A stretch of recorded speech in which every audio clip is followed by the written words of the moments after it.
કાપોદ્રા વિસ્તારમાંથી મોબાઈલ શોરૂમની દુકાનમાંથી મોટી ચોરીની ઘટના સામે આવી છે। એપલથી લઈને સેમસંગ કંપનીના મોંઘા દાટ ફોનની દુકાનમાંથી રાત્રિના સમયે એક ચોરે દુકાનનું શટર તોડી ચોરીને અંજામ આપ્યો છે। ચોર દુકાનમાં રહેલા મોંઘા દાટ 30 લાખથી વધુની કિંમતના ફોનની ચોરી કરીને ફરાર થઈ ગયો હતો। સુરત પોલીસ કમિશનર વગરના શહેરમાં હવે ચોરી અને લૂંટફાટ જેવી ઘટનાઓ સતત વધી રહી છે।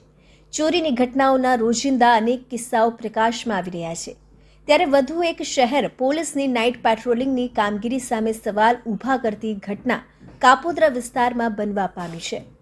કાપોદ્રા વિસ્તારમાં સંજય લક્કડ નામના વ્યક્તિ ગુજરાત મોબાઈલની દુકાન ધરાવે છે। તેઓ એપલથી લઈ સેમસંગની કંપની સહિત અન્ય કંપનીના મોંઘી કિંમતના ફોન વેચાણ કરે છે। આ ઉપરાંત મોબાઈલ રિપેરિંગનું પણ કામ કરવામાં આવે છે। ત્યારે રાત્રિના 3 વાગ્યાના આસપાસ તેમની દુકાનમાં રહેલા લાખોના મોબાઈલની ચોરીની ઘટના બનવા પામી છે। અજાણ્યો ચોર રાત્રિના સમયે સમગ્ર દુકાનમાં રહેલા તમામ મોબાઈલોની ચોરી કરી આખી દુકાન સાફ કરી ગયો છે। ચોરીની આ સમગ્ર ઘટના સીસીટીવી કેમેરામાં કેદ થઈ ગઈ હતી, જેમાં જોવા મળ્યું હતું કે એક ચોર ચોરી કરવાના ઈરાદે રાત્રિના 3 વાગ્યાની આસપાસ મોબાઈલની દુકાને પહોંચ્યો હતો। રાત્રિ દરમિયાન લોકોની અવરજવર બંધ હોય એટલે મોકાનો લાભ લઈને ચોર દુકાન બહાર મોબાઈલ ફોનની એડવર્ટાઇઝ કરતા બેનરોની આળસ મૂકી દીધી હતી, જેનાથી ચોરી કરતા સમયે કોઈ તેને જોઈ ન શકે અને ત્યારબાદ કારમાં રાખવામાં આવેલા જેક વડે દુકાનનું શટર તોડ્યું હતું। ચોરે દુકાનમાં પહોંચી ખૂબ જ શિસ્તપૂર્વક ચોરીને અંજામ આપ્યો હતો। પહેલા શટર તોડી અને ત્યારબાદ દુકાનમાં પ્રવેશ્યો હતો।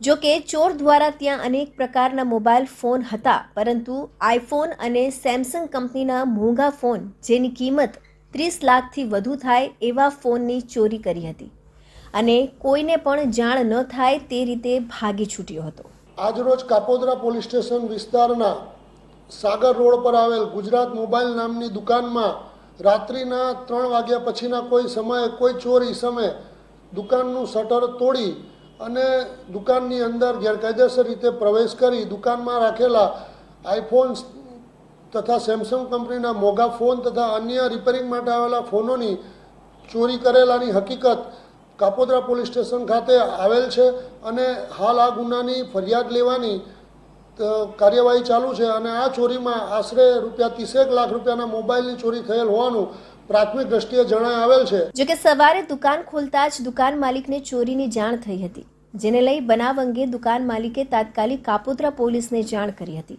કાપોદ્રા વિસ્તારમાં થયેલ લાખોની ચોરીની ઘટનાની જાણ થતાં પોલીસ દોડતી થઈ ગઈ હતી।